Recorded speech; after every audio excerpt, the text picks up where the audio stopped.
Hello అండి. Welcome back to the channel. మా అమ్మమ్మ చెప్పిన చిట్కా మీకు చెప్తాను. ఎక్కడ ఈ వీడియో స్కిప్ చేయకుండా చూడండి.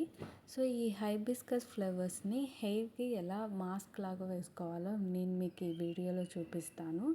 ఈ హైబిస్కస్ ఫ్లవర్స్లో మనకి యూజెస్ ఏంటంటే హెయిర్ గ్రోత్ని కానీ and hair damage, hair loss, conditioner కూడా లాగా యూజ్ అవుతుంది. ఎందుకంటే దీంట్లో మంచి లోషన్ టైప్ ఉంటాయి కాబట్టి మనకి హెయిర్ కండిషనర్ లాగా యూజ్ అవుతుంది. ఇక్కడ హెయిర్ మాస్క్ ఎలా వేసుకుంటున్నానో కూడా చూడండి. పైన పొయ్యకండి ఎప్పుడు హెయిర్ మాస్క్. ఇలా సెక్షన్స్ డివైడ్ చేసి నీట్గా అప్లై చేసుకుంటే మీకు రిజల్ట్ అనేది చాలా బాగా కనిపిస్తుంది. అండ్ వీక్లీ వన్స్ మీరు ఖచ్చితంగా ఈ మాస్క్ ట్రై చేయండి. హెయిర్ గ్రోత్ కంపల్సరీ ఉంటుంది. అండ్ చేసిన తర్వాత కూడా నాకు ఈ కింద వీడియోలో కమెంట్ అనేది పెట్టండి. మీకు ఎలా అనిపించింది, ఎలా ఎక్స్పీరియన్స్ చేశారనేది కూడా. సో ఇలా నేను నీట్గా సెక్షన్స్ నీట్గా అప్లై చేసేసాను. స్కాల్ప్కి ఎక్కువ పెట్టుకునేటట్టు చూసుకోండి.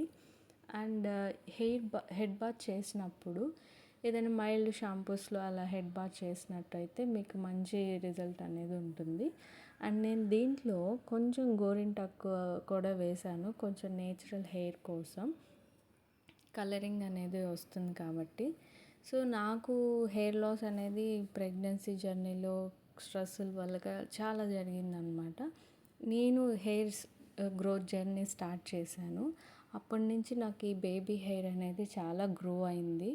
మీరు కూడా నాతో పాటు ఈ జర్నీలో ట్రావెల్ చేయాలనుకుంటే ఖచ్చితంగా please subscribe the channel.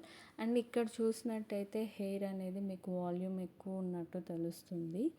Hair colour కూడా లైట్ కనిపిస్తూ ఉంటుంది. అండ్ ఇదండి నా ఫైనల్ లుక్ అనమాట. హెయిర్ కలర్ చూడండి, గ్రోత్, వాల్యూమ్ ఎలా అంత బాగుందో. So please subscribe the channel. ఇది మీ ఫ్రెండ్స్కి ఖచ్చితంగా షేర్ చేయండి, లైక్ చేయండి, కమెంట్ చేయండి. థ్యాంక్